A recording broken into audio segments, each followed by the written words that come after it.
Welcome to the deep dive. Today we're looking at something that, well, often gets framed as just a set of challenges. Mm. I mean, the traits we frequently associate with ADHD. Is it forgetfulness, maybe being easily distracted, difficulty planning things out. Yeah, those sound familiar to many people. Exactly. But our mission today is to try and flip that perspective completely. Right. We're going to explore how these very characteristics can actually be, powerful advantages. In the right context, absolutely. Yeah, in different areas of life, from, say, careers to just personal well-being. The material we've looked at offers some really fascinating insights. It really does. Strategies for living, for working smarter by actually using these traits. Okay, let's unpack this then. It's quite remarkable how consistently the information points towards this idea, shifting how we see ADHD. So instead of just focusing on, the deficits, Yeah, the problem. we can start to appreciate the inherent advantages that might come with these, unique cognitive styles. Exactly. So let's kick off by looking at how some of these maybe negative traits can be surprisingly beneficial in day-to-day life. Okay. Take forgetfulness, distractibility, even boredom. Seems odd, right? A little counterintuitive, perhaps. But the research highlights how these can ignite a real curiosity and what's been called leaps in thinking. Leaps in thinking, I like that. Yeah, like imagine someone in advertising.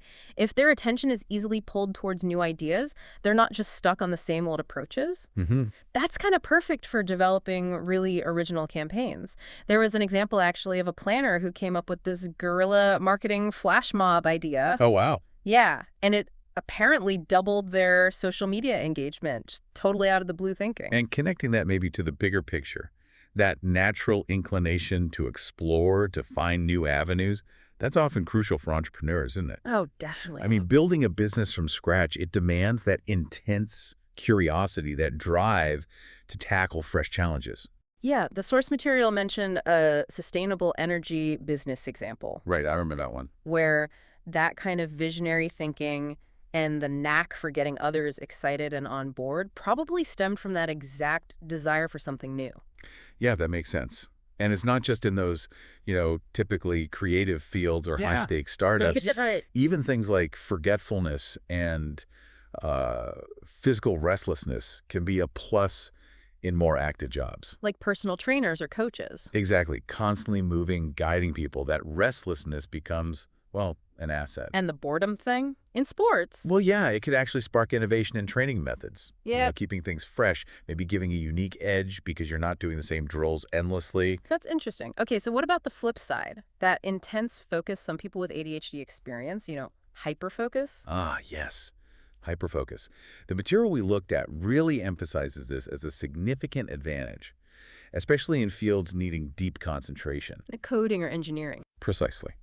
There was that really compelling example of an engineer who developed some groundbreaking software incredibly quickly. Right, by harnessing those intense bursts of focus. Exactly. Total immersion. And then for people who, thrive in front of an audience, performers, MCs, traits like impulsivity, maybe a shorter attention span naturally, even a certain kind of charisma or entertainment value. Those can be huge assets there. Totally. Yeah. That ability to instinctively read a room, react in the moment, keep the energy high, the pace fast.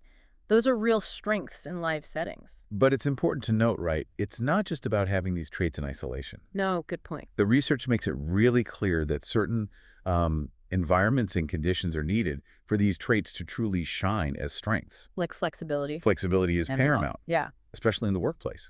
A really rigid, strictly regulated environment can just stifle that creativity and individuality we're talking about. Yeah, I can see that. You need a workplace that actually encourages different ways of thinking, right? Supports innovation. Exactly. Yeah. And the idea of short-term gratification came up too. Ah, yes. Quick wins. Tasks with clear, shorter goals.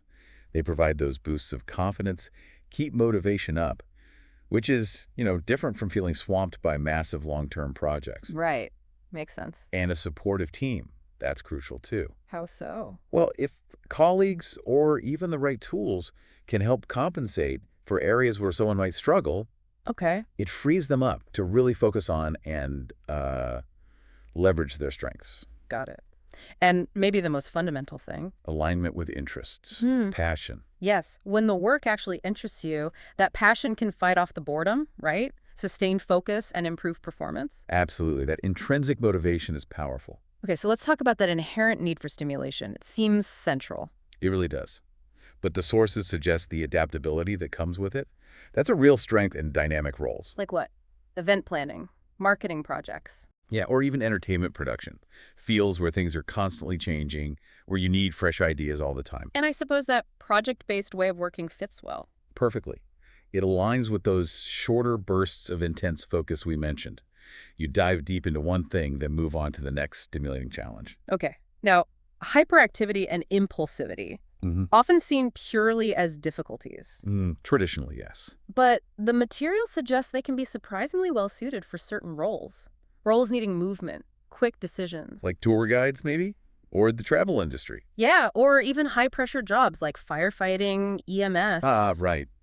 In those situations, that quick reactivity to what's happening, that ability to act instinctively. It's not just helpful, it's essential. Exactly. It becomes a core strength. And it's fascinating how that high energy, often paired with strong empathy, can be really beneficial in interpersonal roles. Counseling, coaching, teaching.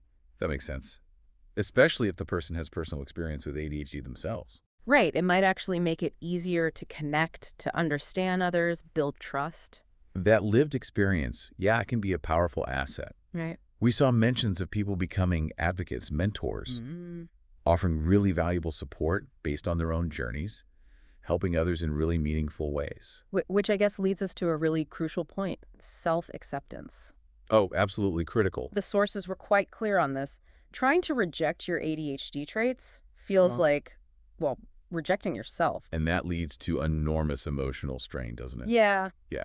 The key seems to be shifting focus away from what you feel you can't do. Right. Towards identifying your strengths and actively seeking out environments where those strengths are actually supported, even valued. And acceptance from others is just as vital. Feeling different can be tough, but when those differences are acknowledged, even celebrated, it validates your individuality. It can be a huge boost to self-esteem. There was that interesting contrast mentioned in one source. About cultural differences, Japan versus the U.S. Yeah, the societal emphasis on uniformity versus a maybe greater acceptance of individuality. It really shows how valuing differences enriches society overall. It really does. And building on that acceptance, the materials stress the importance of small daily successes. The little wins. Exactly. They might seem minor, getting ready on time, remembering that thing you needed to bring. Yeah. But they're crucial for building self-esteem and resilience over time. It's about setting specific, achievable goals too, right? Like focus for 20 minutes, not an hour straight off the bat. Precisely. Avoid setting yourself up for frustration. And maybe keeping track. Like a journal or something. Yeah, keeping a record of those small wins. It provides tangible proof of progress, which can be incredibly motivating. Plus, finding enjoyment in tasks and reframing failure as just, a learning opportunity. That shift in perspective is huge. It's about progress, not perfection. Okay, this idea of fulfillment really jumped out at me. Balancing hobbies and work, or even turning a passion into a career. Yes. For people with ADHD, that intrinsic motivation from passion can be incredibly powerful. There's always that worry, though, isn't there? Will the hobby lose its magic if it becomes work? It's a valid concern, but the research suggested that for those with ADHD, engaging with something genuinely loved can actually be more sustainable than forcing routine tasks they find draining. That personal story about thriving in music compared to feeling stifled in a corporate job really illustrated that. It really did. That engagement of creativity, genuine interest, it makes all the difference. Of course, there are things to consider for it to work. Definitely. Making sure the hobby actually aligns with your strengths. Right. Being ready for the pressures of any career, finding support for the weaker areas. And that whole concept of balance may be particularly tricky for individuals with ADHD. It can be, yes. Yeah. But finding your version of it is so rewarding for self-realization. It sounds like finding freedom in accepting your own way of operating rather than constantly chasing some idea of normal. Exactly that. Now, moving on to long-term perspective. Okay. The sources suggested that while maybe the day-to-day execution of plans can be a hurdle sometimes, having a strong long-term vision is actually quite common for individuals with ADHD. That intense interest can fuel a lasting dream. Like that personal example of someone wanting to be a leader, make an impact for years. Right, that big picture vision can provide a lot of energy, even when the daily stuff feels challenging. So are there strategies to bridge that gap between the vision and the day-to-day? Yes, definitely. Practical things, like Yeah. clearly defining the vision, writing it down, maybe a vision board, something tangible, Okay. Right. then setting smaller, manageable steps, Yeah. tracking progress visibly, calendars, apps, whatever works. And involving others? Accountability? Yes, sharing goals, having accountability partners, and importantly, cultivating self-compassion. Ah, right. Persistence over perfection. Exactly. Understanding that it's a journey, not a single leap. And support from others seems absolutely critical throughout this. Undeniably. The research really highlights how having understanding people in your life makes a huge difference. Navigating expectations, leveraging strengths. You need people who sort of get your unique way of thinking. Right. And they can offer emotional encouragement, practical help, maybe with organization. Yeah. It's built on trust and collaboration. So effective communication is key to getting that support. Absolutely. Being open about strengths and challenges, clearly saying what kind of support helps you. Highlighting your strengths, too, not just the difficulties. Yes. Seeking feedback, showing gratitude, maybe even using a bit of humor. It all helps build those strong, supportive connections. Okay, let's talk about mindset, reframing challenges as motivation. This is a really powerful part. The material offered some great ways to rethink those so-called weaknesses. Like distractibility. Reframed as a broad perspective. Helpful for problem solving, creativity. You see connections others might miss. Okay, I like that. What about difficulty sticking rigidly to plans? That's flexibility. So valuable for adapting when things change, which they always do. Impulsivity. Proactiveness enables quick action, seizing opportunities. And even forgetfulness. Could be seen as effective information filtering, helping you focus on what's important right now. Wow, that's a real shift. It's about stopping worrying about external judgment. Yes, and instead, recognizing and amplifying your own inherent strengths. Seeking out roles where those strengths are actually assets. Which leads eventually maybe to taking genuine pride in being ADHD. Exactly. That personal story shared about moving from struggling with the unexpected to finding charm in ADHD moments. That was encouraging. After years of difficulty recognizing that these traits can bring positive energy, unique perspectives, that's huge. And the impact of diagnosis and support, like medication, Yeah. is mentioned too, managing anxiety, distraction, leading to better communication, more confidence. Like in job interviews, for example. Right. But self-acceptance is always the crucial first step. Followed by actively finding that environment where you can thrive. Yes, building supportive connections and celebrating those small daily successes we talked about, accumulating them. Finding pride in your unique contribution. Living authentically. And it all comes back to that ongoing journey, doesn't it? Discovering your own unique way of living. Embracing all your traits.